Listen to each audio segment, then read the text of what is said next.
right, welcome in. It is Mornings in Meridian here on News Talk 102.1 WALT. About 9 minutes into the first hour of the two best hours of local live talk here in East Mississippi and West Alabama. Of course, on your radio at 102.1 FM and online, you can listen to the live audio stream there at WALTmeridian.com from anywhere in the world on your desktop or on your smart device. And we're on Facebook Live this morning as well, WALT Talk Radio. And who are we? I am Rob. Roger is flying in, somewhere in these lower 48. And and we've got my man Paul Tarver in this morning. Good morning, sir. Hey, y'all, it's Paul. How are you? I am well. I have had a more peaceful week this week. A more peaceful week? Yes. Although, it looked like I actually, if you were watching online, I was pretending I just slid in here at the last minute. I was trying to get all my stuff ready to go. I don't know if it's normal. Yeah, it's the makeup department. They're kind of running behind today. Well, let me tell you what. Whoever y'all got hired to do my makeup on Monday nights is doing a really crappy job because my mixtape promos are terrible. But oh man, if you haven't been seeing those, you need to check those out. But no, it's. I just feel like there's been a release in our community since we've had the primary. Yeah, and people are able to take a breath. Yeah, I'm glad you mentioned that because first time we've had you here on WALT, you called in a couple of times. We just wanted to kind of get your take on the primaries, which is a little over a week and a couple of days old. So we'll get into that this morning. Also, we've got a visit from NAS Meridian. I know it's one of your favorite segments coming up at 7:30 this morning. So. Yeah, that's cool. Thanks for inviting me in to be a part of that. Absolutely. And, of course, folks, you know our number, 601-485-9191 as we get things rolling here on the 17th day of August, 2023. And before we get too deep into the show, we need to thank one of our great supporters of Mornings in Meridian. And, folks, if it has to do with outdoors, Tony Krill has got you covered down at Tony Southern Sportsman. He has been doing things right there at his shop there in historic downtown Meridian. Wow, 30-plus years he's been doing it right. Here's the thing. If you've never been in that building, it's a really unassuming building. I mean, it's looks like a block building right there by the bridge, and you wouldn't think a lot about it. But when you walk in the door, I mean, literally, when you walk in the door, he's got his counter right there in the middle, and he's completely surrounded by every possible outdoor activity that you could do. Awesome. He literally could stand in one spot and say, your fishing stuff's there, and your archery stuff's over here, and your guns are here, and your camo's here. And by the way, here's a farmer's market report, too. Yeah. And you got dog food, too? Yeah, I got dog food. That, I got this, I got that. And I suspect that people are starting to get their plots ready for deer season. I'm sure he's got all of the stuff all ready that he needs for that. Tony has got it going on, and it's conveniently located right there across from Singing Brakeman Park. You can't miss it. And look for the building that's got the deer on the roof, and you'll be in the right place. I love that, the deer on the roof. Yeah. That's great. So Tony's a Southern Sportsman, 1724 Front Street right here in Meridian. The telephone number is 601-693-4111, and they're open 8:30, so give them a little bit. They'll get the doors open, and they're there till 5 o'clock this evening, Monday through Friday. So go check them out. Tony's Southern Sportsman, downtown Meridian. There's some wildlife in downtown. Yeah, there's a little bit of that. Sometimes. You ever been to Mia's on Thursday night when the black sheep are playing? Well, no. That's when the sheep are loose. That's when the sheep are loose. Oh, boy. 601-485-9191 is our number here at Mornings in Meridian. And by the way, the guest we're going to have on coming up in just a few minutes from NAS Meridian is going to be Commander Matthew Peden. He is the CEO of the Navy Reserve Center, and we'll visit with him coming up in a little more than 15 minutes. Well, we mentioned the primaries just a few moments ago. The certification process is officially complete from Donna Jill Johnson and her staff. I was down at the courthouse last Tuesday night, Paul, covering the election returns when they got the absentee votes. And I'm going to tell you what, we always give Donna Jill so much credit, and she deserves it, the election commissioners, but that is such an interesting process to watch them thoroughly go through every one of these ballots. Because that was a very big primary we had last Tuesday because we had all the local races, obviously. But we had the statewide stuff, too, so it was very busy. So, but yeah, the certification process is now complete. Well, I think we had lieutenant governor primary was a big deal on a statewide basis. And, of course, then we had the sheriff's race here and the coroner's race. Of course, we've been building up to that. I saw a post this morning. Somebody put out some of the statistics. I don't know if you guys have gone over this or not, but they talked about the number of registered voters. This is interesting. You know, one of the discussions I've heard from people is, well, we got 70,000 people and yada, yada, yada. Yeah. But that includes every person. Every person. The registered voter count is only 41,000 in Lauderdale County. Total ballots cast was 16,293. I know Billy Jack would just be livid over that. Yeah. Because that is it equates to 39% of the population, the voting age population that's registered voters. We're not just talking about voting age. We're talking about people who actually physically taking the time to go register to vote. Only 39% of them showed up. In one of the biggest races, both at the local and statewide level, short of a presidential race, that you could have. I called it one of the biggest cycles we probably had in at least 30 years. I mean, at least. I don't know why so many people sat out. Yeah. I hit my head up against the wall every time we talk about it. But as I was telling you, I was brought up in the kind of house, and let me throw this out just because I want to brag. You know, I moved my parents to Bedford about 4 or 5 months ago. Yeah. Soon as they got in, they wanted to move the registration from Adams County to Lauderdale because they didn't want to miss out on voting. And they were on top of it. We had sample ballots for them to work on. They got their absentee ballots taken care of.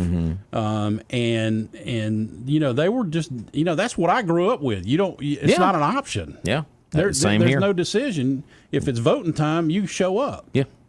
And I don't know why I'm looking at a 39% number. Yeah. I know. I mean, that just doesn't make any sense to me. The certification process, and just going over some of that information real quick. I mean, there's no big surprises here. We've talked about the runoffs that are coming here, and there is going to be you have to say officially now, since they have certified it. There will be the Republican runoff for coroner here in Lauderdale County. Stella McMahon received 29.16% of the vote.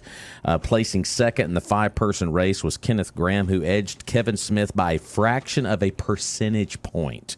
I actually said before that race that I thought the 3 that were going to end up at the finish line were going to be Stella, Graham, and Smith. Yeah, the margin, Paul, was 24.98% to 24.59. Wow, that was razor thin. Yeah, so if you ever hear anybody say my vote doesn't matter, bull. Yeah. Look at that.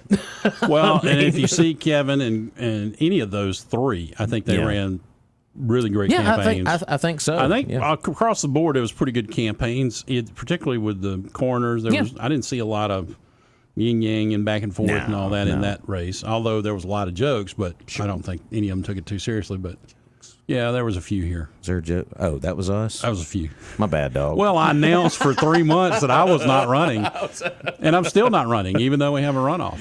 And also the other runoff. So you have Stella McMahon and Kenneth Graham in the runoff. That'll be the county-wide seat for coroner, obviously. Now, there will be a Republican runoff in District 1 supervisor. And Justin J.J. Anders had 49.69% of the vote in the 3-person race. Candidates must receive that 50+1. That was one I went to bed thinking he had it. Yeah. Chris Bullock placed second with 35.26% of the vote.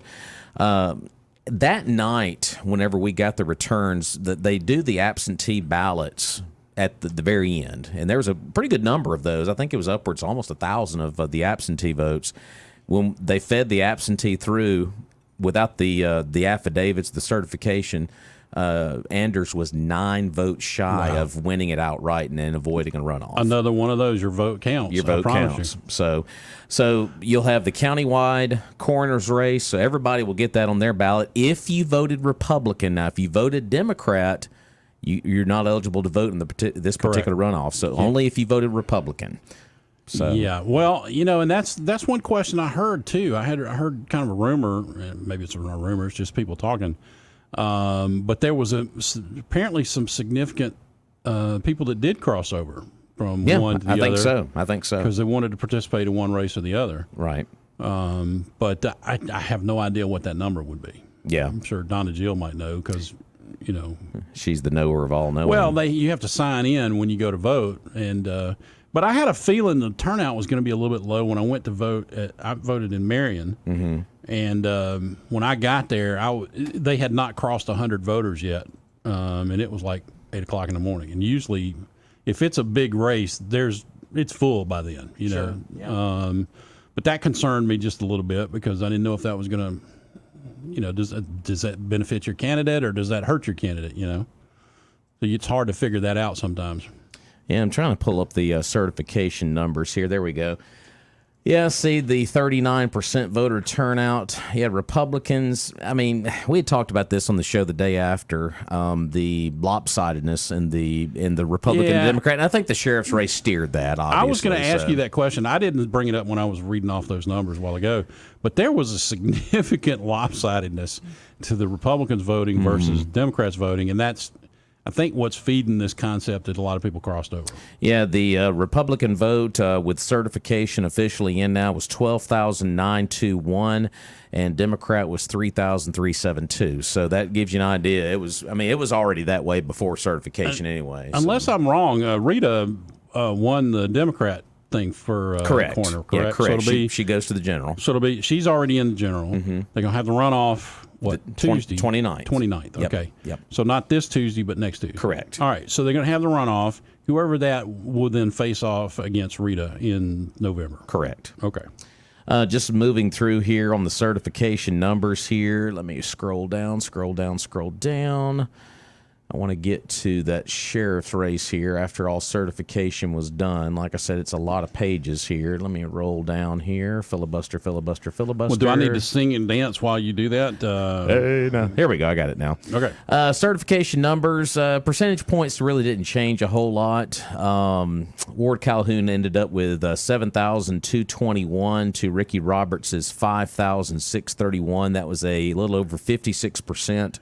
For Calhoun, and around 43, almost 44% there, about 43.89, something like that for Ricky Roberts. So that was the certification numbers when the sheriff's race was all counted on the GOP side. So was there a third? There wasn't a third candidate, but there was somebody running on the Democrat side, right? Unopposed. Okay. That would be, I didn't remember seeing him on the. Yeah, that'd be Gerald Johnson. He'll be in the general against Mr. Calhoun. So that's how that rolls. So that's the certification numbers on the sheriff's side of things. We've already talked about. I'm looking at the District 1 supervisor's race. Yeah, 49.69% for Anders after certification. It was that close. That's crazy. That's got to hurt. So, but, I think he'd make a great supervisor. I think he'd be great. Yeah, and of course, Chris Bullock's a good guy, too. Yeah. And I think both of them would do a fine job of whoever's elected there. So they can't make a bad decision, though, is what you're saying. No, can't make a bad supervisor. Decision. But, of course, I know there was a lot of surprises probably in your opinion with the races. I think the District 1 Republican judge seat with Nick Lisi running away in that field was probably a big shocker. The gap between his position and the rest of them was that's what surprised me. Yeah. I thought it was going to be tighter than that. Yeah, after certification here, he ended up with around almost 66%, and the closest to him was Merritt Berry with 13%. So I thought Berry was going to show a little higher numbers than that. But that's kind of the way after certification was done. So that process is now complete, and now we will move on to the next round, which will be the runoff elections, which will be on the 29th. I'm not going to put you on the spot here, but and maybe I'm just not in the know. Have you already talked to them about having the people who are in the runoff in next week? Yes, sir. Okay. Well, next, I figured you had. Next Thursday we will have the two runoff candidates for coroner on right about this time. Really? The 7 o'clock hour, we're going to have Stella McMahon and Kenneth Graham on the program next Thursday, and then J.J. Anders and Chris Bullock will be here on Friday of next week. You're going to have them on at the same time, or you're going to have them staggered? They're going to be on at the same time. Ooh, wow. So kind of like semi-debate-ish. Almost. Yeah, it's going to be kind of a Q&A type forum type deal. There you go. So public forum versus debate. Yeah, it may turn into a debate. You never know. I mean, we can't control folks. I don't know. Just kidding. Honestly, well, I would think that probably Stella and Graham will be, it'll be calm, cool, and collected with both of them. And I think too with Anders and Bullock, and both of them have been very, open about the relationships they've all built during this process. Sure. and they were three, and Devin Snowden included, who ran in that same race. I mean, they've all become pretty good friends, I think, through this process. Right. But so yeah, we'll have all those candidates on next Thursday and Friday. Of course, that'll be just a handful of days before we get to the runoff on Tuesday. That'll be good. That'll be fun. Absolutely. So make that programming note. Coroner candidates, runoff candidates rather, will be in studio next Thursday, a little after 7 o'clock, and then we'll have the District 1 supervisor candidates in the runoff on the Republican side, obviously, next Friday. So there you cool go. Beans. So, let me jump in here and talk about one of our great sponsors, Purvis Business Machines, if we got time to do it. Absolutely. We do have the Navy base coming on in just a little bit, and that'll be a lot of fun for us. Stay tuned for that. But I've made the comment more than once on this show that one of the easiest things to do with these spots, because I'm friends with all these people. I know, isn't it great? People. Yeah. And it's so easy to recommend your friends. And boy, I've been friends with Don Lucas down at Purvis Business Machines for years and years and years. Known Jerry and Betty Purvis for years. But it's one of those things where when you're in the space working in sort of the same environment in the tech world, knowing that, Don has called me when he had a question, or I called him when I had a question. And what you learn out of that process is that the folks at Purvis, they have a heart for service. They have a heart for helping people, even whether it's going to help them or not. I've actually had Don call me and say, look, we just need to try to help this person. That's the kind of people you need out there doing stuff in the tech world, because there's a lot of guys that take advantage of people, and they never have taken advantage of people at Purvis Business Machine. It's service, not excuses, and I mean heart for service. It's not just a slogan. And I'd appreciate it. I'd take it personal if you would give them a call. If you need a copy machine, some kind of printer, you need help in any way, shape, or form, it's real easy to call them. All you got to do is call 601-693-COPY, and that'll get you right in there.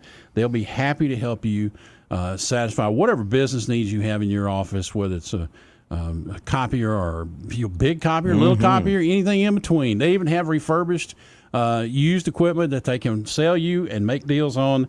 They just blow your mind what you can do. Just give them a call, 601-693-COPY. We were talking about the certification process is now complete with the Lauderdale County primaries. Paul, just kind of your feelings, I guess, sheriff's race, how that all turned out. Of course, it was one of the hot topics here in the program and all over the county, the GOP sheriff's race. Well, I won't make any bones about it. I made the comment live on the air several weeks before that I was in Ward Calhoun's camp. So I was pulling for Ward, and I appreciate the fact that there are different opinions out there, but I was glad it kind of came down the way it did, because at the end of the day, what I'm looking at is that we have a sheriff's department that's probably rated as one of the most professional sheriff's departments in the country, much less the state, and we have people walking around going, we need change. Well, change to what? That's what I never got an answer for. I kept asking that question. I never got that answer. And, how do you go from being highly rated? The only way to go from there is down, right? So I just didn't think that they made the case that we needed change. And I was also proud of the fact that, Sheriff Solly's done a lot with this department, and the guy that's been his wingman the whole time is the guy that's now was asking for your vote, and that was Ward. Yeah, I mean, it just made sense to me. Well, I mean, I didn't make any bones about it either. I believe it was the Thursday after the election, because obviously we were busy doing returns on Tuesday night and Wednesday. I kind of laid out what I thought was the reasons that Ward Calhoun ended up winning this particular race. I thought, the endorsement of the district attorney, Cassie Coleman, was a huge endorsement for Ward Calhoun, and her 27-page dissertation on Facebook. But I read Cassie, every word. But she laid out her case, and that endorsement and the sitting sheriff's endorsement. I mean, Billy Solly endorsing Ward Calhoun, and of course, there's a lot of other factors. But the Cassie Coleman endorsement, folks, it was a pretty powerful read when you read it word for word. Well, there was another endorsement that took place when about 75 of the deputies got together and took a picture of them all, working with Ward. And but I kind of expected Solly to be on his side. Absolutely. The Cassie deal was huge. Yeah, that was big. But from her perspective, she, this is the funnel. This is how the cases come to her, and that means she's had a good experience with working with him in the past, and that was a big advantage, I think, for her to be able to say that. Well, we've said on this program a lot, local politics can sometimes get very dicey because a lot of folks know each other, and the dust is finally settled. We've got things certified finally, and now we move on to the runoff. And remember, if you voted Republican, you can vote in this particular runoff, but if you voted Democrat, you cannot vote in this particular runoff. So we'll see how many of these 12,000 plus that voted in this primary are going to come out and vote in this. I hope they do. Runoffs are tough to get that number out there. It's just hard to get people back out again. Yeah. I hope that's not the case. I hope there's people that still feel energized enough that that they want to go and actually cast their ballot one more time. Well, I know these 4 candidates would appreciate it. Absolutely. And I think you really need to tout this, run you some promos throughout the day. I think it's good for them to be here. Yeah. Next week. Yeah. So once again, coroner candidates, that would be Stella McMahon, Kenneth Graham will be here next Thursday morning. We'll have them during the opening hour of Mornings in Meridian. Of course, we go on the air about 10 after 7, and we'll have them on for that entire first hour. And then next Friday, we will have Justin J.J. Anders and Chris Bullock. They are the Republican runoff candidates in District 1 for supervisor, so they will all be on the program next week. Cool beans. As we get ready for the runoff. You did such a great job bringing people in before this election, so you're doing great.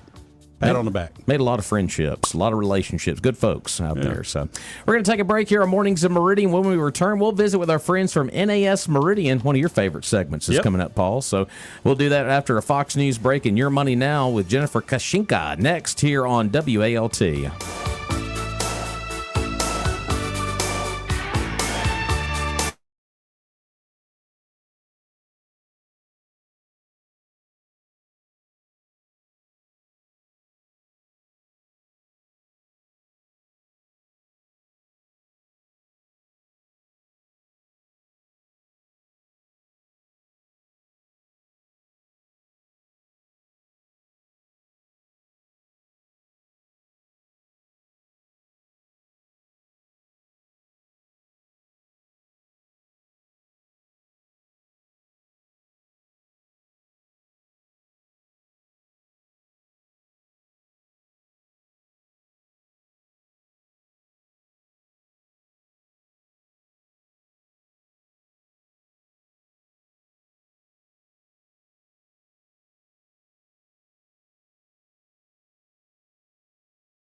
I said earlier, this is easy because they're my friends, and Jeffrey's one of those too. I've been in the community organization with him now for 20 plus years. Wow. Worked side by side with him on Pancake Jubilee and pulling that off. That guy puts together, he helps set up, and he actually does the prep for over 1,000 to-go plates the night before we start Pancake Jubilee. Jeffrey's got it going on. He knows how to get the job done. I've seen him do it, and he can do it for you too. When you combine your home and auto insurance, you can save a boatload of money. And the best person to go and see about this is Jeffrey Wilson. Give him a call today at 601-483-8253. That's 601-483-8253. He's right there on 39 North. You can find him anywhere, and he's probably out and about, and you'll just flag him down if you need to. But call my friend Jeffrey. Get your insurance quoted from him, and I bet he saves you a bunch of money.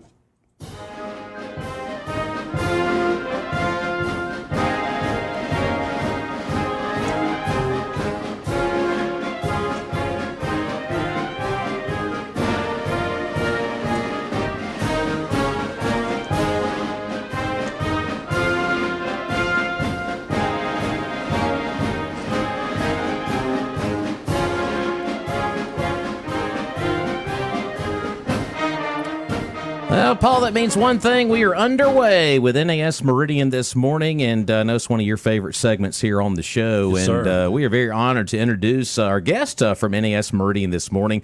Got Commander Matthew Peden. Of course, he is the CEO of the Navy Reserve Center up at the onboard NAS Meridian.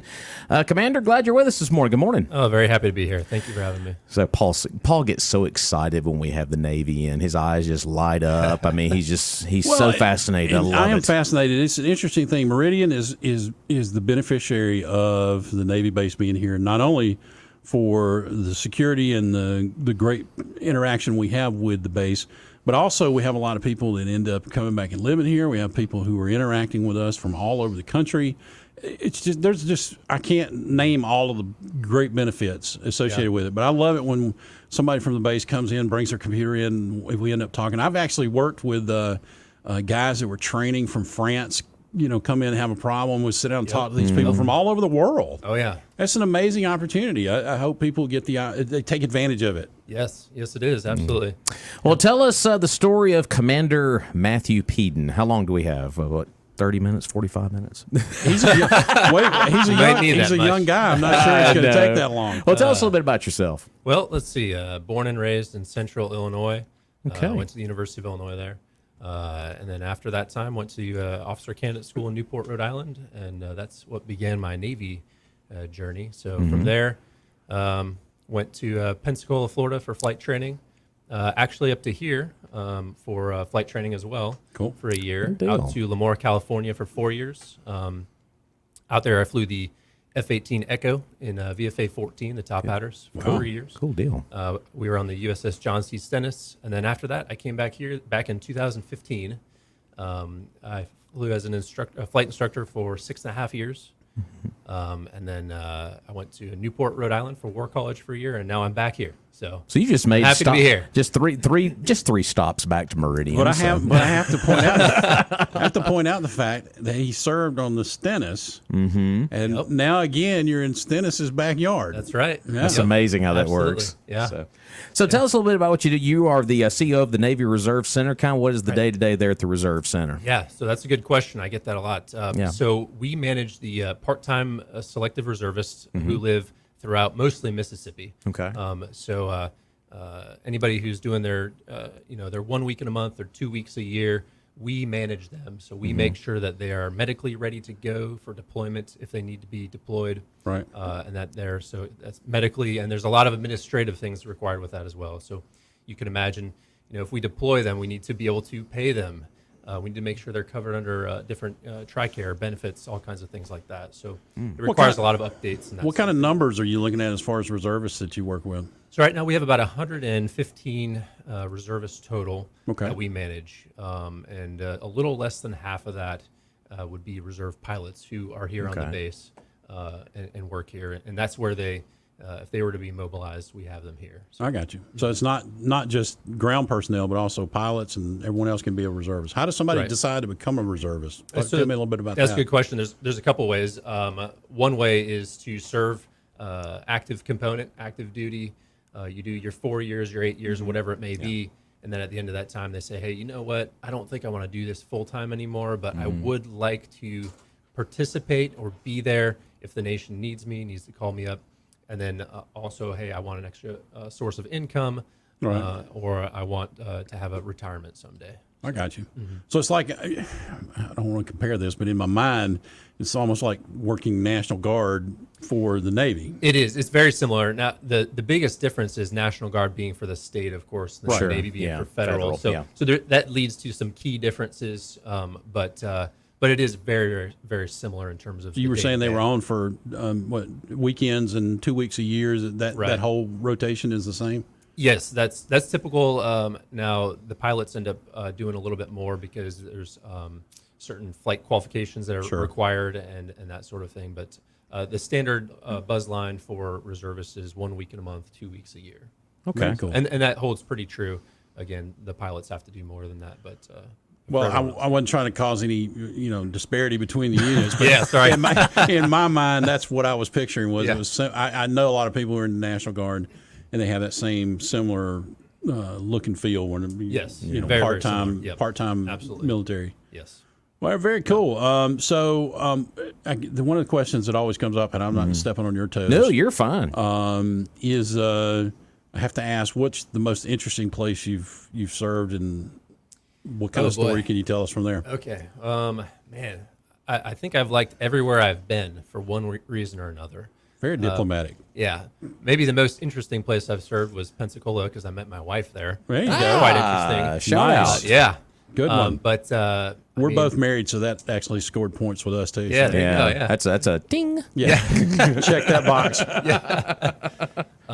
Let's see. I mean, now, is she in the military or she's not. Now her dad was in the Navy. I got you. In naval aviation as well. So I got to be honest. When I met her, she knew more about the Navy than I knew. So. Oh well, that was an easy fit there then, wasn't Yes, it? it was. Yeah.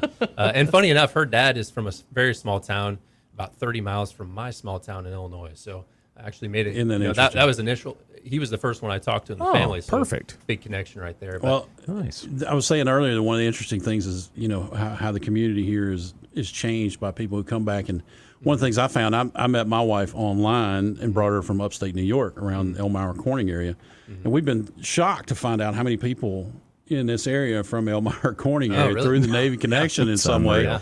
One of my good friends' father went to school with my wife's mother. I mean, there's all kinds of these little connections. Yes. In these communities where people, you wouldn't find that anywhere else, I don't think. Yeah, no, I think you're right. And, the Navy and the military in general, but the Navy also, from my experience, you have all kinds of that stuff. I mean, I know people who live here locally who then have a family member who married into the Navy and then they got stationed here. So they happen to live, and you have a lot of connections. And I think that's really great. And then, to me, I think one of the best things is also building bridges with and making relationships with the local people as well. Because, they're here, they're stable, and we're here 2-3 years, and we move on. So. Once again, we're visiting with Commander Matthew Peden. He is the CEO of the Navy Reserve Center up at NAS. We got a caller on the line here. Good morning, caller. Welcome into the show. Good morning. It is a small world, isn't it? It is a small world indeed. Hey, Mr. Commander, Jimmy. I know that you're with the reserve, but I'll ask this question anyway. You probably can't answer it, but any idea when the Goshawk will be replaced? That's a good question. I don't know. And if so, what will replace it? Right now, I can answer that one. Right now, nobody knows what will replace it for sure. Good answer. Okay. Now, There's your answer. now, what's always a good idea, I think, with government and military is to read what's out there online, what people are saying. It may not, when you read people who follow this stuff a lot, it may not give you what's going to happen, but it kind of helps you read the tea leaves, if you will, of what's going to happen. So I know the Air Force is getting the T-7A, so they've gone through a lot of research and development there. I'm in no position to say what the Navy is going to do or even what they're thinking about, but again, if you're out there reading the tea leaves, what has happened recently, that is out there. Now, there's a lot of other nations that have trainers as well, but again, I think probably everything's on the table at this point. So you think maybe the F-35 or might be the Joint I would say probably not the F-35 simply That's a little because too modern. yeah, huh? too much. That is your full on strike fighter out there Right. doing that kind of work. So this would be more being a trainer, you have different requirements. One of those being a two-place cockpit, and typically with something that's training for fighters, you've got a tandem. So one sitting in front, one sitting in back, not side by side. So you'll have to have an aircraft that has that, or at least has some aircraft that has that. I know that the Harrier, has some Harriers have a two-place cockpit, but most of them only have one. Yeah. So, a good question. I'm on the edge of my seat as well. would be nice. I'd love to see some Super Hornets flying. Oh yeah, I would love that too. All right. Thanks a lot, Commander. Appreciate problem. your service Thank to our you. country. Thank you. I was going to tell him, back in the day, I used to get Popular Science, and they always had all the newest aircraft that were experimental aircraft that were coming down the pike, and a lot of times they had artist renderings of what they thought it might look like. It might look like. You talking about reading tea leaves? They were always reading tea leaves. Yeah. Well, talking about the Reserve Center again, you talked about the medical part of it. I know it's a great service for the reservists to have too, because that's an ever-changing world as we go to in that field, right? Mm-hmm. Yes, and the medical piece for reservists is extremely dynamic, I would say, because when they don't, they live all over. That's one of the reasons they join the reserves, so they can live where they want to live. Sure, and we have these reserve centers throughout the nation. Every state has at least one, and so that is one of the big benefits of the Navy Reserves. Is, hey, I want to live in Iowa, but I want to be a Navy reservist. Well, there's an option for you. Right. But what that means is they may not live close to the place where their Navy Reserve Center is. So they may not have access. They don't have access in the same way typically, and certainly they're not even, very close in some cases. Sometimes a 2-3 hour drive away. But there's a TRICARE Reserve Select is one of the options for reservists. And so I know that is a big deciding factor for a lot of them, especially ones who want to start an upstart business or something like that. That can be a great option. There you go. Fantastic. Yeah, well, that I'm started an upstart business. There's not a lot of time. There was never a lot of time left over. Well, yeah, they might want to just triple check that one because I could see where somebody who'd been in would want to continue to be a part of that. You never would want to completely walk away and not participate. I think that would be hard to do, particularly the pilots. And it's just too much fun. But I'm glad that they have an opportunity to continue to be of service, and if necessary, are willing to come up. Because it's one thing to stay in and be part of your career, but it's another thing to more or less volunteer to be on call. If you get the call, you got to go. It sure is, yeah. And I understand. And to your point, it is a very big time commitment. 1 week in a month, 2 weeks a year. That's 1 week in a month where they're working their normal job Monday through Friday, coming and working for the Navy Saturday, Sunday, and then back to normal job Monday through Friday the next week, and then plus maybe a 2-3 hour drive on Friday and Sunday. So. Yeah, you make a good point there. It is a time commitment. So definitely, it's an extra pat on the back for standing up and doing that. So I think you're running with some good folks. Yeah, absolutely. Obviously. Yeah. How long did you say you've been in? So I've been in 16 years. Wow. And in half of my career, I've been in Meridian. Wow, isn't that amazing? Four tours, and I would say 3 of them by choice. One of them, the first one was even by choice, my preferred option as well. So, yeah. So obviously you like the place. Yes, there's something about it you like. I was going to say, you're another stop through Meridian. You must love it a lot here. I do. It's to me, it's a pretty special place. I really love the community. I have met so many good people here. I don't just mean nice people. I mean good people. Right. And I've made some very good friends. I'm getting to fly T-45s here, and at least I have for 6.5 years of the time that I've been here, and close to in-laws, close to family for my particular situation. So there's not a whole lot of places you can go and fly a pointy-nose jet in the Navy, and so to me this is the best place to do it. I have a lot of fun. I work with clients all over the country in one aspect of my business, and I tell them that I'm in Meridian, Mississippi, and if you can always tell if they've looked at a map, because when you say, yeah, we have a really good Navy base here, and they're like, Yeah. Yeah. you're not on the water. Yeah. Well, we got to Salwashi. I don't know what you're talking about. There's some water nearby. Yeah. We got got Tom Okeechobee. Bailey Lake. Yeah, Tibby. Yeah. Dalewood. Yeah. Yeah. We got a lot of water around here. It's just none that you're going to float a ship in. Right. But do you get any reaction from folks like that? Oh yeah, all the time. I get that. Yes, people who know their geography are saying, "Hey, in Meridian, Mississippi, you have a Navy base." That is, I can't believe that. And But it works for us. You know, works. Yeah, absolutely. And I was stationed in Lemoore, California, as well, flying the F-18. It's the Navy's West Coast master jet base. Similarly, it is not on the water, so it's about a 2-hour drive from the water as well. So.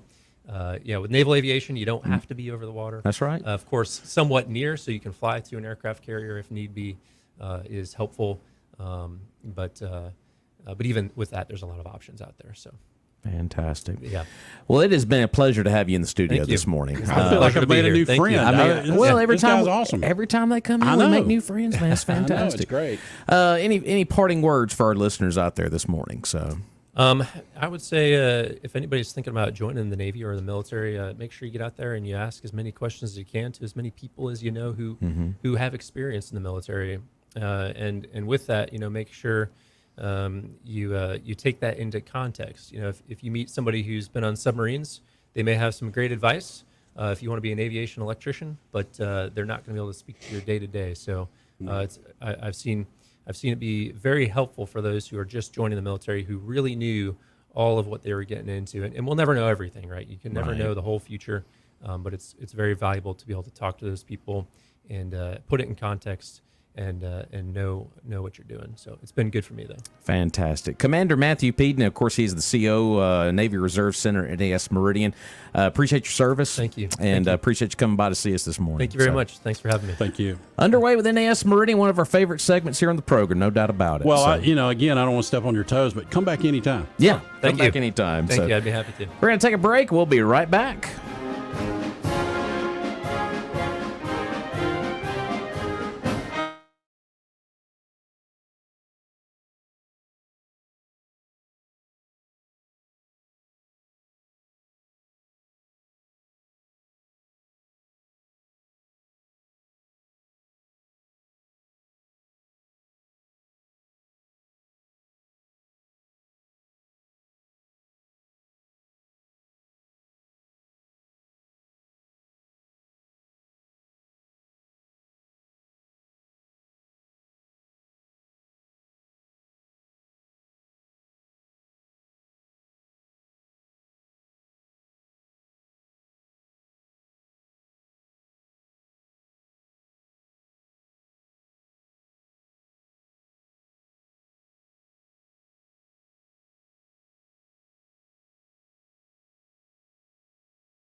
Don't ask me why I picked that one, Paul. I just kind of feel like it sometimes. Need for Speed. That's where that came from.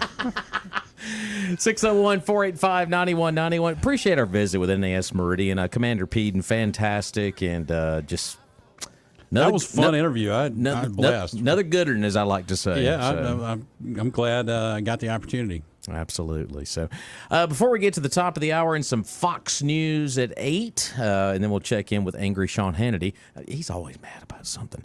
But let's check in with our friends at Premier Paint and Body. And I'm going to tell you what, Danny Shelton and the staff at Premier Paint and Body, I would say at this point with Premier, they easily have probably 100+ years experience there in the shop. Of course, the staff, the office staff, everybody there at Premier is fantastic. And whether it's a ding or it's a little, not just a little bit of damage, Danny and the staff can get you squared away, and you can't miss them. Right next door to Johnson Dodge. You know, Danny's superpower is working with insurance companies. Thank God. I'm glad somebody has that superpower, because I'm tell you what, now they want to do the job right.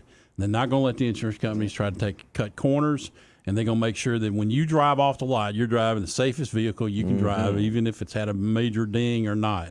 Those guys are amazing, and they work with all insurance companies. They don't pick and choose. They'll work with them, but they're going to make sure that they toe the line and make sure that they get the job done right for you. And that, my friends, is worthy of having them in your corner. That alone. Then add the fact that they do a heck of a job and make your car look like brand new is just a bonus on top of it. So if you have a ding, minor or major, the best folks in town to go to is Premier Paint and Body. They're located right there next to Johnson Dodge. You know where they are. And they're open 8 a.m. to 5 p.m. They're fixing to open up right now. So if you've got a ding and you want to talk to them, you can go down there right now. Or you can give them a call at 601-482-PAINT. That's 601-482-7246. Call them and say, WALT said you guys are good guys. What can you do for me? And I promise they'll do the same job they do for everybody, but they'll take care of you. Absolutely. Appreciate Danny and the staff at Premier. We're going to take a break. I got Fox News here in just seconds, followed by Sean Hannity's update this morning. And a couple of stories going to get into. It's been a while since we had you on the show, Paul, and talk about the Trump indictments. Yeah, I need to talk about that because I actually have about a 47-page indictment I want to release myself. And also, Target is now pulling a Bud Light. So we'll get into that as well. Hold my beer. Hold my beer. So we'll be back in just moments here on Mornings of Meridian. Stay close.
Good morning. Welcome back in. It is Mornings in Meridian. Hour number 2 is underway. About 10 minutes into the 8 o'clock hour. Our number, 601-485-9191. Of course, a lot of ways to stay connected to the show this morning on our Facebook Live feed. Hello!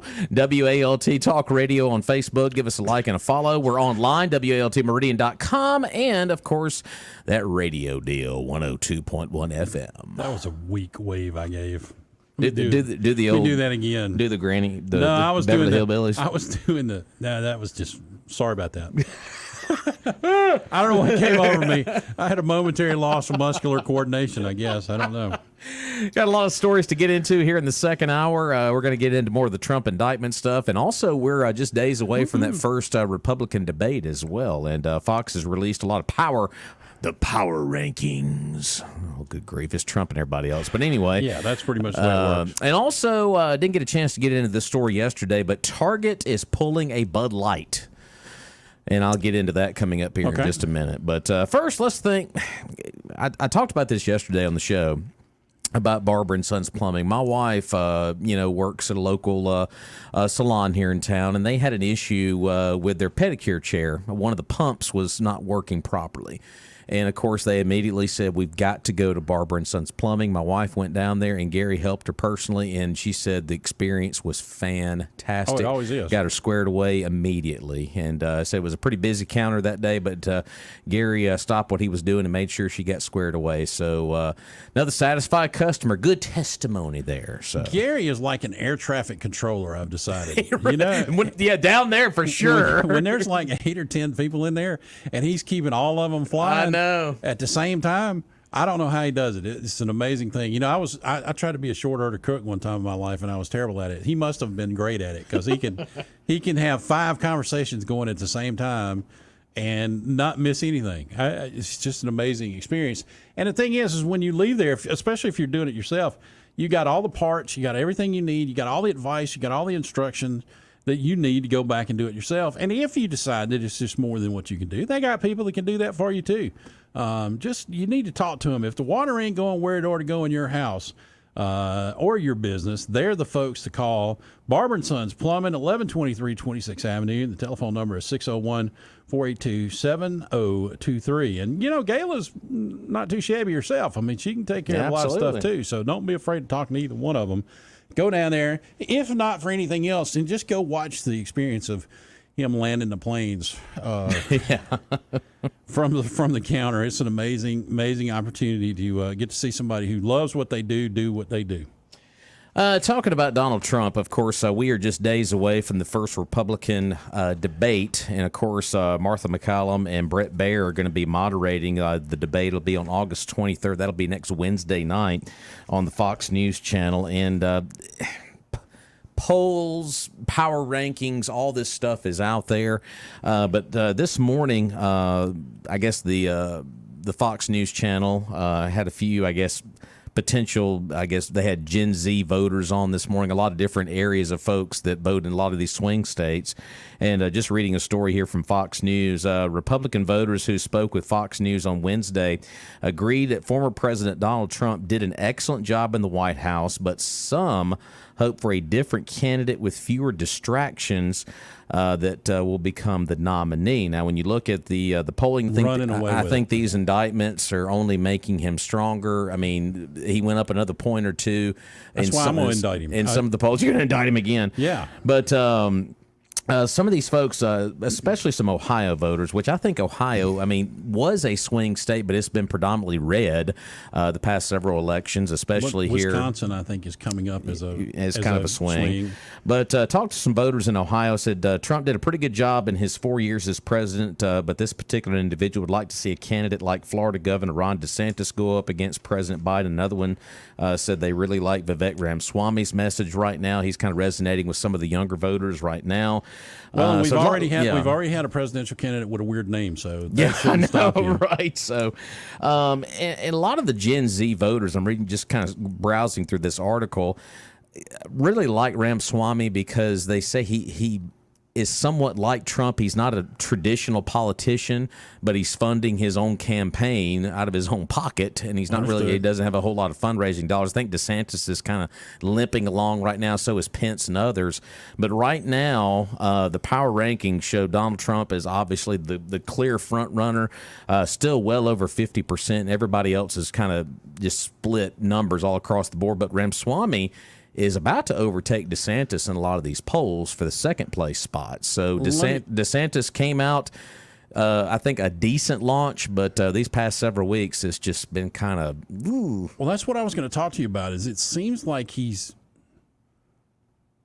coasting. I mean, I don't really get the sense that he's really doing a lot, and he's not coming out in favor of, against these situations that are coming after Trump, and it's making him look a little weak. I mean, honestly, is it just me? Well, I mean, the one thing I think that DeSantis finally has going for him, he hasn't had a whole lot going in his favor here lately, is that Trump's not attacking him personally, because Trump's got enough on his plate to worry about with other people attacking him, like these district attorneys and whatnot. We may be finding out that Trump's attacks was doing more to help DeSantis than hurting him. Maybe. Just like these indictments. However, let's start playing some what is it? This is like fantasy football, right? Yeah, so come on. What do you think about these? Okay, first of all, did Trump agree to go to the debate? It's not in his best interest to do it. Still has not, and I doubt he'll do it. The reason I think that people aren't giving him enough credit for is I think he's actually smart not to, because that if he shows up, he's going to be the only one with questions. They're not going to get a look at anybody else on the thing, because everybody's wanting to know what he's thinking about these indictments. Yeah. And that's a distraction to the debate. Exactly. I just don't think that's a good thing. But I got to thinking, if he's running away with it and he's not having to do a lot like that, then let's start thinking about gaming maybe the next round, which would be who his choice would be. So I had some interesting, I saw a post yesterday where somebody was saying that Pence and Christie were, that was the dream team. I was like, seriously? Yeah, that's the dream Rhino team. Okay, but let's talk about Trump, though. What about Trump and Kari Lake? That's been talked about a lot. What about Trump and Swamy or Robbie? Ramaswamy? Ramaswamy. What about him? Vivek Ramaswamy. What about Vivek? Trump and Vivek. Well, how about that will work? Or can bad. Trump say that? I don't know if he can say his name, but anyway, he'd make maybe a better vice president. Yeah. Okay. The one that everybody says is there would be Trump DeSantis, which I don't think will ever happen. That's not happening. I don't think that's even in the cards. Who else in the pack would be a good match if Trump does what we think, which is get the nomination in spite of all the distractions? Out of all of these folks that are, and the list is long and it's around the corner, Tim Scott, to me, would be a great choice to be a running mate. I would until Tim blew it about 2 weeks ago whenever he got on board for this comment that Harris made about the racist teachings in the books in Florida, which Tim should have stayed away from that. Like either him or Nikki Haley. Nikki Haley's got some baggage. Well, they all got baggage. But I like Kari Lake, honestly. Yeah. I think Kari Lake would be amazing. Yeah. I think, Vivek would be good as a number two. Could be somebody out of the blue, but he's not going back to Pence, that's for sure. No, that relationship is. I think that one we could take off of the that one's kind of not happening. Yeah. I think we can take that one off. Yeah. But I'm just saying it's early yet, but it's fun to start thinking about. It is. Looking at the faces, who might go together. This whole thing, and I know we got some folks chiming in on the phone line. We got one holding here. Just hang on 1 second here. I'm just going to make this comment. Yeah, this whole 2024 cycle, we're sitting here on August 17th of 2023. Sure. It's almost like saying, well, this team's going to win this season, hadn't even played a game yet. Well, it's just all of this is a lot of what ifs at this point. Sure, but it's fun. It is fun, but it just it reminds me of sports talk shows. Like, absolutely, they hadn't even played a down of a football game yet, and it's like, well, I think this team's going to win 9 or 10 games here. How do you know that? You don't. Well, I'm that guy. I don't do football as a general rule, so politics is my football. So I got to think about that the other day. Though I was thinking, Trump and Kari Lake. But we're at the point now with politics. it's become so deadgum unpredictable now because you have one group that says, the fix is in. You got another group that says, well, the elections are all fair and all this other kind of stuff. And these polls, there's so many of them now. Yeah. You can't trust any of them. I don't read any of them anyway. So you really can't. My theory is, again, get the most outrageous combination you can come up with, and that might actually work. And I'm thinking the Lake Trump deal. Maybe. So let's go to the phone line. Hey, caller, thanks for holding. Good morning. Hello. Good morning. All right. Hello. We'll try another one here. Hey, caller, welcome into the show. Good morning. Hey, now, good morning. Y'all talking about old Nikki Haley. She's the one that climbed up on that Capitol building and snatched that flag off like old Tater and what's his name? All right. What else has she done besides the flag? I don't think of anything. There we go. We had a grand old shooting out here last night. Oh, was it? Yes, nobody got hit. The ambulance went on by. Oh, good Lord. Cop did too.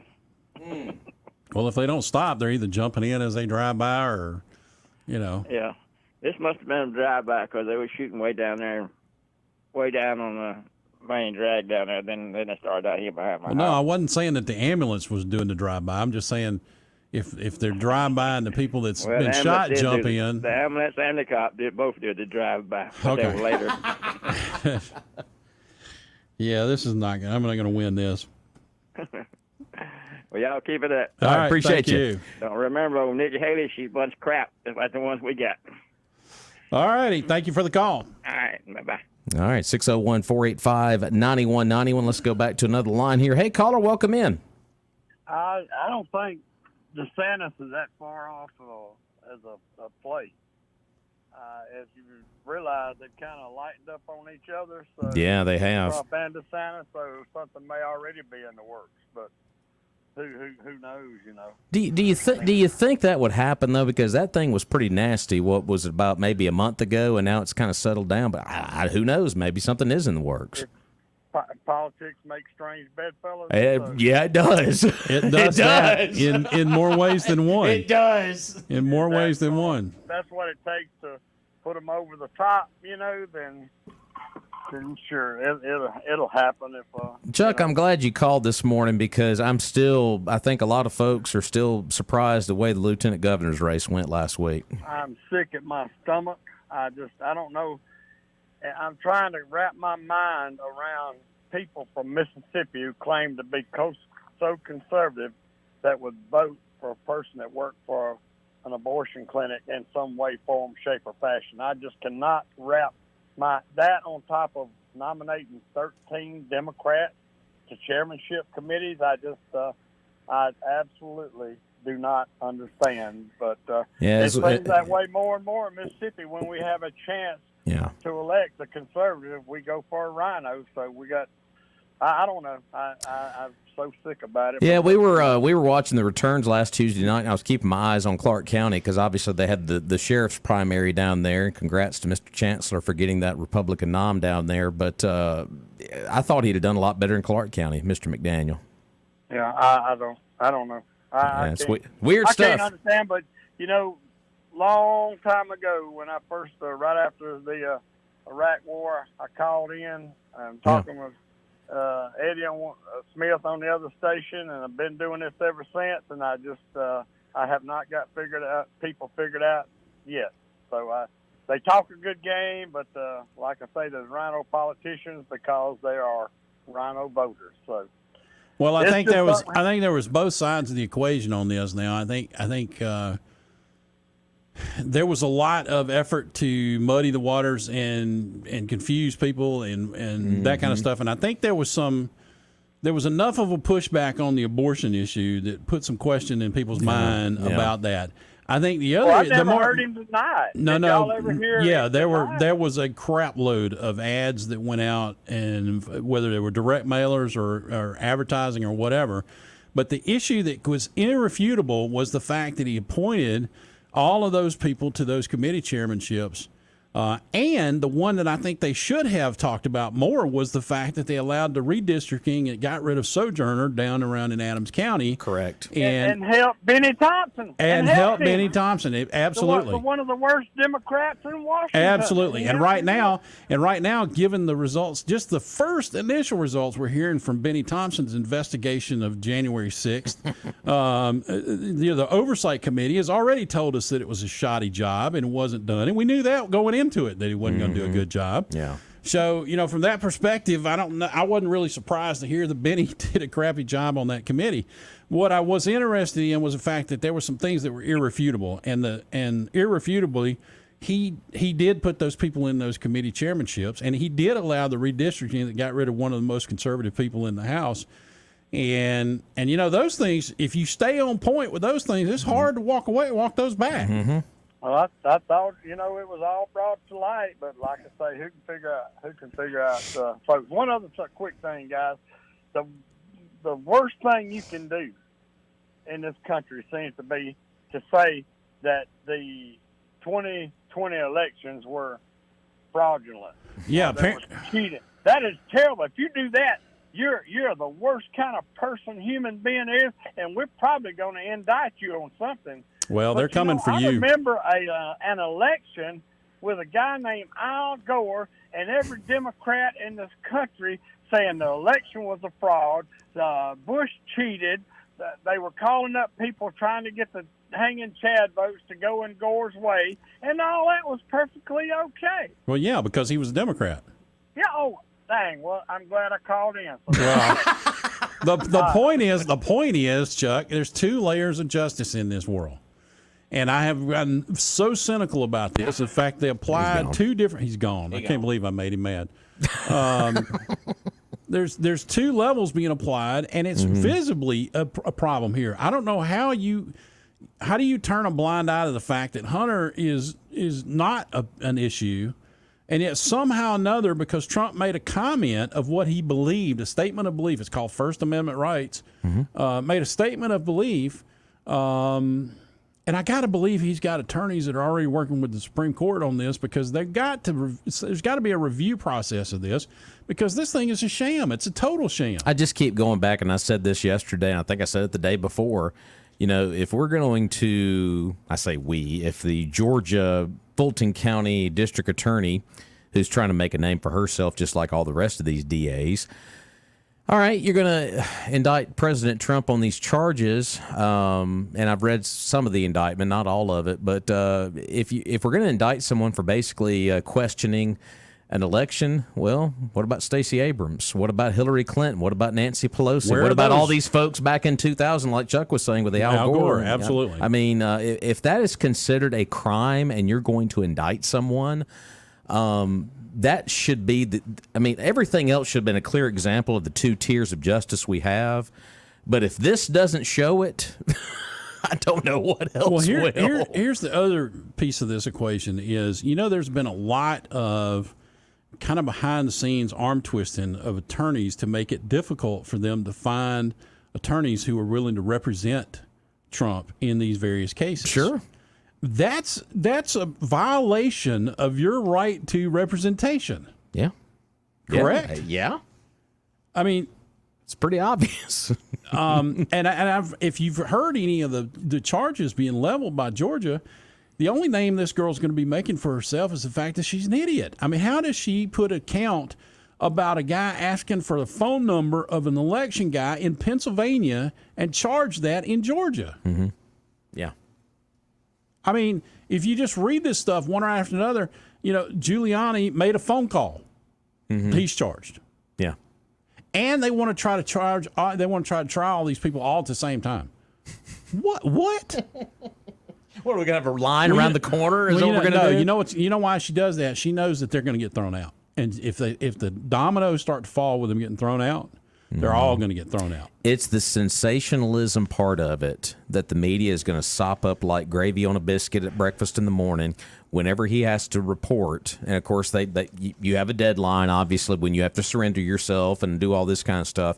It's going to be just like when he went to D.C., they're going to have wall-to-wall network coverage in the middle of the day, wall-to-wall coverage from the time he lands, from the time he goes into the courthouse and does all the booking and everything like that, goes in front of the judge for the preliminary hearing, and then he leaves, and it's going to be this sensationalism by the media. And you know what? When you do that kind of stuff, it only makes him stronger. That's what they don't understand. It makes the base stronger, and it makes Trump stronger in the polls and everywhere else. You know those photos that happen when these Hollywood types get caught for DUI? Yeah. And they do the mug shot, right? And they come out looking like, you know, a wild man. That's what they're hoping for with Trump, is that he's going to look, you know, terrible, and you're going to get this mug shot that looks horrible. I want him to go in there, smile a $1 million watt smile, throw both thumbs up, and turn it into a campaign photo, put it on everything he sends out. And at the bottom, they came for me, they're coming for you next. You darn right they are. If they can do what they're doing to him, guess what they can do to you folks? Oh, you will never see the light of day. You would never. Look what they're done to January 6 people who still have not been seen by a judge. Wow. 601-485-9191. A lot to dissect with the debate coming up next week. Of course, it'll be next Wednesday night. And right now, the eligible candidates to debate that night is DeSantis, Haley, Scott, Ramaswamy, Christie, Doug Burgum, and Mike Pence. Of course, Trump is eligible, but I doubt he will debate. So that debate is next Wednesday night on Fox. So we'll take a break. We'll be back.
And a little Guns N' Roses as we come back. Guitarist Gilby Clarke from Guns N' Roses is 61 today. Of course, you can hear Guns N' Roses and more of those classic hits on our sister station, 97.9, The Buzz. So That's what I'm talking about. So there you go. And, of course, other birthdays, Belinda Carlisle, 65 today. Boston Red Sox second baseman Dustin Pedroia is celebrating his 40th birthday today. And entrepreneur Larry Ellison is 79, of course, the founder of Oracle. He is one of the richest men in the world. He's estimated to be worth about $50 billion. So there you go. So if you're celebrating a birthday, maybe you are a relative of Larry Ellison down the road somewhere, and you can get a little shiver of that money there. So before we move on this morning, I tell you what, he's not worth $50 billion, but I tell you what, you're going to feel like he is, and that's Billy Adam Calvert. Great folks down at Southern Business Supply. Of course, they're located right down the road from us here at the station in Marion, and when it comes to business supplies for your office, I tell you what, don't shop at one of those big box stores. Do business with Billy Adam Calvert and the folks at Southern Business Supplies. And, you know, Paul, they also do office furniture as well. So if you need to get one of those real schwanky, comfy office chairs, Billy Adam Calvert and them can get you squared away. Right. Well, I mean, you just go through there. They got a great selection of things. You can go through there and just pick what you want, and they will get it to you immediately. They've got over 40 furniture lines to choose from, all kind of price ranges. And that's not just... You know, we're talking about office furniture. You're not just talking about a desk and maybe a conference table, but that includes, you know, anything like your filing cabinets or anything else. There's a lot of things that you have in your office that that you can get all of that right there at Southern Business Supply. They've had just a great business there, and they've got a great selection, and they got a great customer base because they are in a really a good location for them. Nice showroom right there in Marion, and you go check them out. They're awesome people. And they would love to do business with you. So if you want to get a quote from him about anything that they've got, you can give them a call today at 601-485-2447. That's 601-485-2447. Before we get into this story about Target, I do want to go back to the presidential debate for the Republicans next week. As of right now, as we said right before we went to the break, these candidates have qualified. There is a qualification process to be in this first debate next Wednesday evening. The candidates who have officially qualified do include Donald Trump, Ron DeSantis, Nikki Haley, Tim Scott, Vivek Ramaswamy, Chris Christie, Doug Burgum, and Mike Pence. Now, the qualifications are based on individual donors. How many individual donors does each one of these candidates have? And, you know, their polling numbers as well. So I don't know if they take all the presidential polls and do like a big average or whatever it might be, but whoever is the leading polling candidate will be in the center. So if Trump, if he were to go to the debate, which I doubt he will, he would be in the center. But right now, that would go to DeSantis, who would probably be in the center at the debate. And, of course, Ramaswamy would be either on one side or another. And, of course, they would trickle on each side as you go. So that's how they do that. It'll be in Milwaukee, by the way. I heard on PAGS that Monday Trump's supposed to come out with some kind of revelation. Yeah. Any speculation from you on that? I know he put it on Truth Social yesterday morning, and he's going to hold a big press conference. I believe it's going to be up in New Jersey. Well, I hope it's not trading cards. Who knows? But it's going to involve a lot of the stuff that's gone on in Georgia. So we'll see what comes out of that press conference, in which we said it will be covered by very little media out there. I just, it makes me sick. Which, by the way, is Max and Fox and probably WALT. You made a comment earlier about Belinda Carlisle, and you know, I thought she was hot. Did you look it up? Yeah, I looked up a recent photo, and I don't know about you, but she's starting to look like Priscilla Presley to me. But a little bit. Hey, hold that up to the camera right there so folks can see. Anybody can see it? Yeah. Okay. All right. That was an aside I wanted to get off my chest. That's fine. You mentioned earlier. It's all good. It's okay. So anyway, I'm just curious what this is. I mean, like I said, the last time, the only thing we got was the trading cards. I want him. Look, I know people don't like this aspect of his personality. I know a lot of people don't. Let me rephrase that. A lot of people don't like this. I'm ready for him to start swinging. Ready? I'm ready. I've been waiting. You know, he's kept his powder dry, and I'm just ready for him to just start unloading. I mean, you got to believe I mean, right now, either he's giving people enough rope to let them take it wherever they want to go, but at some point he's got to start yanking on the rope. And Do you think Monday is going to be that day if he's got some big revelation where he's going to have a big press conference of this, and that, whatever they're going to do? I mean, is this kind of the beginning of that? I hope so. Right now, he's just taking punches. Yeah. You know, I kind of, he needs his Adrian moment. Adrian? He needs his Adrian moment. He needs his moment where she goes, win. Do what you got to do. What are we waiting for? Yeah. Let's get this. So, Adrian, I need him to fight. Yeah. I don't need him to sit there and keep taking these slings and arrows. So he's Rocky. That's Adrian, and the American people are in the background, or the Trump supporters. What are we waiting for? Yeah, we're all in the audience, but I mean, right now he's going up against Draco. I mean, or Mr. T, but I think Draco's Ivan Drago. Yeah, I think Drago's worse. But I don't know. Mr. T was pretty bad. Clubber Lang. Mm-hmm. But I just think I hate to use a sports analogy here, but that's a good one. Yeah. I'm ready for him to start swinging. Yeah, we'll see. I'm sure his phalanx of attorneys are saying, "Shut up, don't say anything." But God Almighty, this sucks. Yeah. I mean, especially when you know that it's such it's trumped up. It's such a it's a good way of putting it. It's such a bogus thing. I mean, it's absolutely bogus what they put out. And I would be embarrassed if I were an attorney and I had put out the indictment that she put out. I would be embarrassed. Well, and I'm not even an attorney, and I know it's embarrassing. Well, the thing about it is not just that one; it's all these others too. Well, and the deal, this whole sweet little deal. Think about this for a second. Mm-hmm. This is when you just get your stomach just twists up. Mm-hmm. The guy who tried to get the sweetheart deal for Hunter is now the special prosecutor. Shocker. Isn't that a shocker? Mm-hmm. Come on. It's amazing how that works. Oh, man, you talk about swampy. That was about the swampiest thing I have ever seen out of Washington, is that you make the guy who was almost disbarred for making that deal a part of the appendix, not part of the actual thing. The judge threw that out because she was furious, okay, because they tried to hide the immunity part way down in the deal. But then to turn around and make that guy the special prosecutor, well, that's because, you know that he's going to care for Merrick Garland's butt. That's what the deal is. Yeah. And Merrick, God, don't even want to start thinking about it because I'm going to throw up. Or your blood pressure is going to go up. Well, both. Well, let's check the blood pressure of our next caller here. Hey, caller, welcome in. Oh, do not check my blood pressure. Oh, boy. I was going to ask how it was after yesterday and the day before. Yeah, well, I'm alive. Hey, well, there you go. Must not have been too bad. Yeah.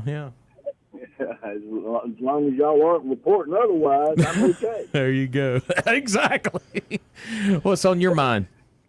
Well, so one, I was going to help y'all with, as y'all said, Ramaswamy. Ramaswamy. How about we just say Vivek? Ramaswamy. Let's just say Vivek. How about that? The American people are liking him because he's just talking common sense and he's wholesome. Yeah. He's not polluted with political history that, and the media doesn't know how to attack him. So, until which time if he starts gaining ground, they'll have to figure a way. Does he qualify as a person of color since he's Indian? Well, I'm just saying. I hear you, but what really kills me is I can't even have a say. Well, or I'm something. I'm foolish or something. I get it. I have an opinion. I understand. I'm a mutt too. I mean, I get it. According to today's rules, shut up, Scott. You've got no opinion. Yeah, I understand. I have all the opinions in the world. I just got to keep them to myself. And if I say them out loud, I might get indicted for it. So yeah, exactly. Yeah. So I was going to touch base on that. Should Trump do the debate? Yeah.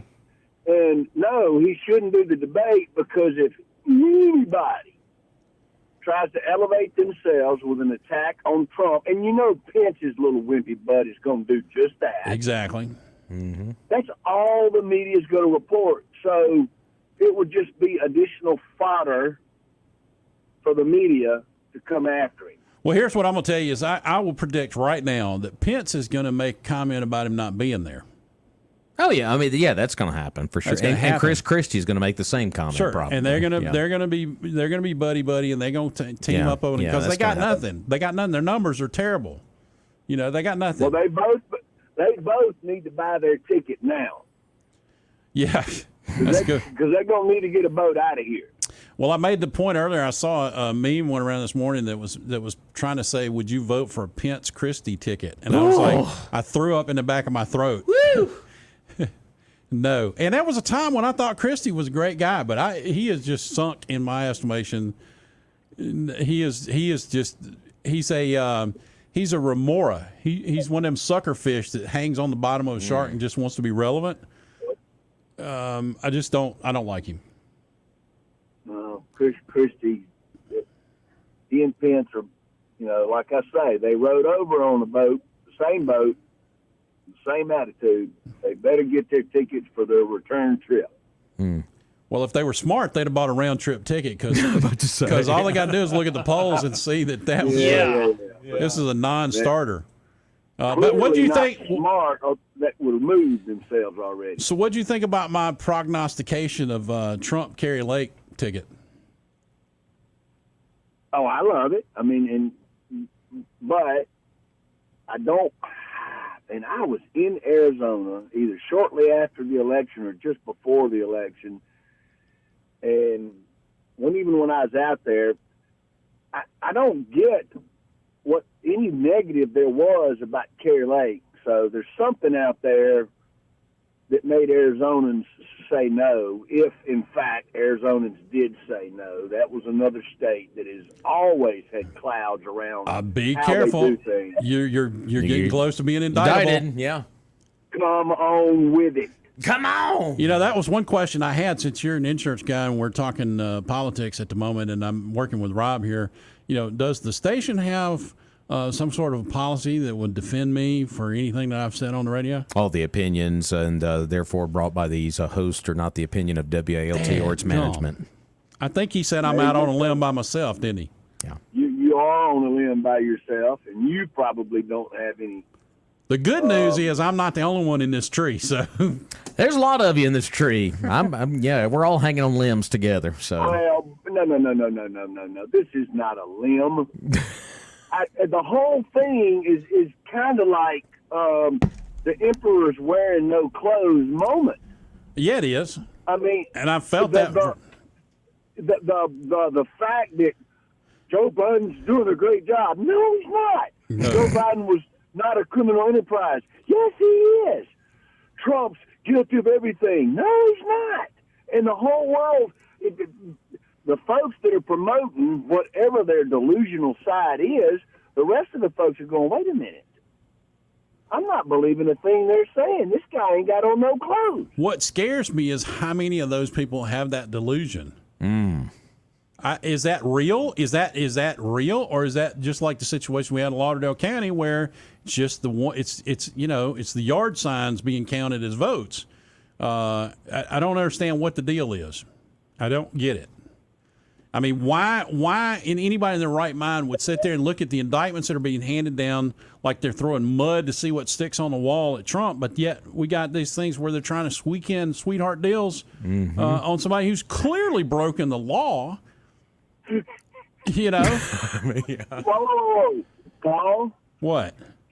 Have you ever reserved a room somewhere? There's a chance you just committed a felony. If you called to see if you could reserve a room, you may have committed a felony. Well, I called somebody and got somebody's phone number one time. I'm pretty sure that counted too. Oh, you're going to jail. You are definitely on that limb, folks. I'm hoping. I'm going to check the cameras, make sure there's no police in the backyard when I leave the station today. Yeah. Oh, man. It's the point is I've reached a point where it's so funny, it makes you cry. I mean, yeah. Literally, I'm sitting here when I'm listening to the counts that they read off in Georgia, and I'm like, are you kidding me? that they're going to prosecute. They're going to. One of the counts is that somebody called somebody in Pennsylvania to get a phone number about a guy in elections in Pennsylvania. They've indicted him in Georgia. Right.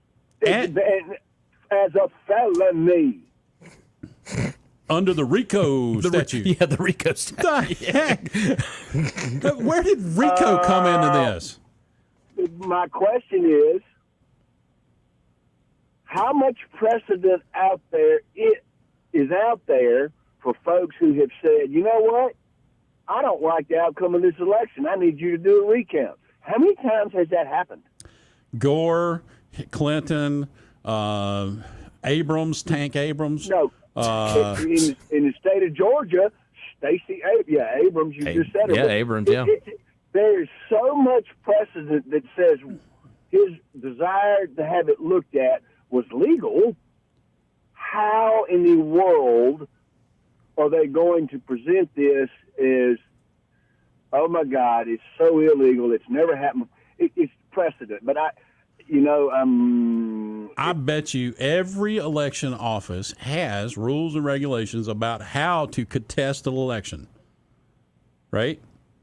This ain't the first time this has happened. So if there's rules that tell you how to do it, that seems to me that that's precedent that it's not illegal to do it, right? Yep. There you go. I mean, am I right? Yeah.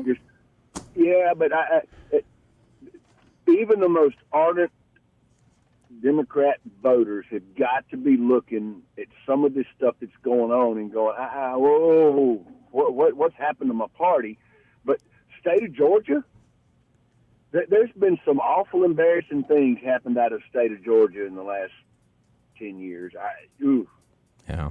Anyway, it's just my opinion. All right, we got have a good day. All right, appreciate that. All right, we got to pay some bills here on the program. Our number is 601-485-9191, and we'll get to that Target story before we get out of here, and we'll maybe take another phone call or two. I got to pay bills? Yeah, we got to do that. Got to keep the lights on. How much I got to put in? Just a little bit. Okay. Like an offering.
Jason Aldean. Boy, I tell you what, that song is...